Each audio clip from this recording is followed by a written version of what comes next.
সোনার দাম কি পরিমাণে কমে গেল, এতে আমি অনেকটাই ঠকে গেলাম। যখন সোনার দাম বাড়ছিল তখনও ভাবছিলাম আমি ঠকে গেলাম, সেই ভেবে কিনে নিলাম। যাই হোক, আর তারপরে এখন এতটা কমে গিয়েছে কি আর বলবো। যখন বাড়ছিল তখনও খুব আফসোস হচ্ছিল যে এইভাবে বেড়ে যাচ্ছে, পরে পারবো কিনা। যাই হোক, কিনতে হবে কিছু। আর এখন কমে গিয়েছে, এখনো আফসোস হচ্ছে। সেদিন ছিল 19শে ফাল্গুন, অর্থাৎ 4ঠা মার্চ। সেই দিন ছিল ভাইয়ের বিয়ে। যাই হোক, অনেকদিন দেখে দেখে সেই দিনই গেলাম কিনতে। আর সেই দিন সোনার দাম ছিল 1,68,000। আর বিয়েটা চলে যাওয়ার পরে আস্তে আস্তে কমছে কমছে কমছে, এতটাই কমছে 1,27,000 পর্যন্ত এসেছে। যাই হোক, খুব কষ্ট হচ্ছিল। তারপর এখন 1,40,000, আবার একটু বাড়ার দিকে, আজকে 42 আছে বোধহয়। যখন বাড়ছিল তখন ভাবছিলাম এইভাবে বেড়ে যাচ্ছে, কি করে জিনিস কিনবো। যাই হোক, একটা কিছু কিনে রাখি, পরে হয়তো লাভই হবে, সেই ভেবে কিনলাম। আর এখন কমে গিয়েছে, এখনো লসই হয়ে গেল, সব দিকেই লস করলাম। সেদিন জিনিসটা কিনতে গিয়ে এদিকে ভাইয়ের বিয়ে, সেভাবে আনন্দ করতে পারলাম না। সেদিন বিয়ে জল ভরতে যাবো, তার আগে জিনিসটা কিনে বাড়ি আসলাম। কোনো রকম সাজগোজ করতে পারলাম না, তাড়াহুড়ো করে জল ভরতে সবাই চলে যাচ্ছে, তারপরে পেছন দিয়ে বরের গাড়িতে করে চলে গেলাম কোনো রকমের শাড়িটা পরে।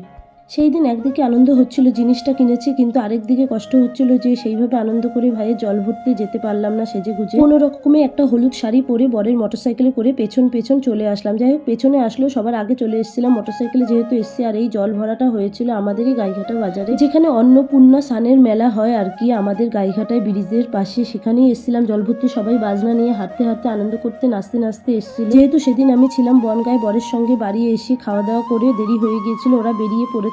তারপরে আমি মোটরসাইকেলে চলে আসলাম, নয়তো আমার বাড়ির সবাই রাগ করবে। আর এই যে জল ভরে সবাই উঠছে, দেরি করে আসলেও সবার আগে এসে ঘাটে পৌঁছেছিলাম। আর এই যে ভাই বোনেরা সবাই খুব আনন্দ করছে, নাচ করছে। যাই হোক, জল ভরা হয়ে যাওয়ার পরে ভাই বোনেরা ওপরে নাচছে, আর এদিকে ব্যান্ড পার্টি বাজনা বাজাচ্ছে। যাই হোক, সেই মিউজিকটা তোমাদের শোনাতে পারলাম না, যদি কপিরাইট পড়ে সেই ভয়ে।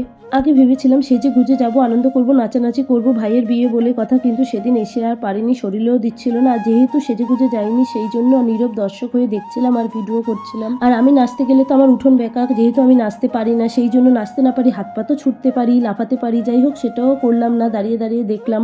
আর এখানে কিন্তু মাসি, মামি, পিসি, বোন, পাড়ার বৌদি, দিদি, যারা যারা ছিল জল ভরতে যাওয়ার, মোটামুটি কম বেশি সবাই নাচানাচি করছিল। কেউ কেউ আবার নেচে ক্লান্ত হয়ে থেমে গিয়েছিল। যাই হোক, সবটা তো তুলে ধরা যায়নি, কখনো কখনো তুলেছি, কিন্তু সবাই নেচেছিল কম বেশি। যাই হোক, খুবই আনন্দ হয়েছে, ভালো লেগেছে, খুব আনন্দ করে ভাইয়ের বিয়েটা আমাদের কেটেছিল। এখানে কিন্তু নাচটা প্রথমে শুরু করেছিল আমার বৌদি। এই দেখো বৌদি, তোমাদেরকে দেখাচ্ছি, গোলাপি রঙের শাড়ি পরে বরণ ডালা হাতে নিয়ে নাচছে। এই যে চলে আসলাম বৌদির কাছে। জল ভরার নিয়ম কারণ যা যা ছিল সেগুলো করতে করতে হঠাৎ করে বৌদি নেচে ওঠে, এবং সেখানে সবার খুবই ভালো লাগে। আর তারপর তো এমনিও সবাই নাচছিল, তাছাড়া তখন যেন তালটা বেশিই পেয়েছে সবাই। আর এই হচ্ছে হলুদ পাঞ্জাবি পরে আমার ছোট ভাই আর আমার মাকে নিয়ে আমার ছোট ভাই নাচ করছে। আমার মা কিন্তু তার ছেলের বিয়েতে খুব নেচেছে, ছোট ভাই মাকে নিয়ে খুব নেচেছে। জল ভরতে যাওয়া থেকে বউ আনা এবং বউ বরণ করা, সব কিছুতেই আমার মা নাচ করেছে, ভাই মাকে নিয়ে নাচ করেছে। আসলে মনে আনন্দ থাকলে বলে না, যেখানে সেখানে যেমন তেমন ভাবেই নাচন কোচন করা যায়। হ্যালো এভরিওয়ান, আমি সঙ্গীতা, তোমরা সবাই কেমন আছো? আশা করছি ভালোই আছো। আবারও নিয়ে চলে আসলাম নতুন একটি ব্লগ। ছিল আমাদের জল ভরতে যাওয়ার ভিডিও, পুরোটা তো দেখানো যায় না, সংক্ষেপে যতটা নিয়ে দেখানো গিয়েছে চেষ্টা করেছি, যতটা দেখানোর দেখিয়েছি। এই যে আমরা সবাই আনন্দ করতে করতে নাচতে নাচতে আসছি, এর পরে নেক্সট ভিডিও নিয়ে আসছি বিয়ের দিনে। ততক্ষণ ভালো থেকো, সুস্থ থেকো। আর আমার এই ভিডিওটা কেমন লাগলো কমেন্ট করে জানিও। টাটা।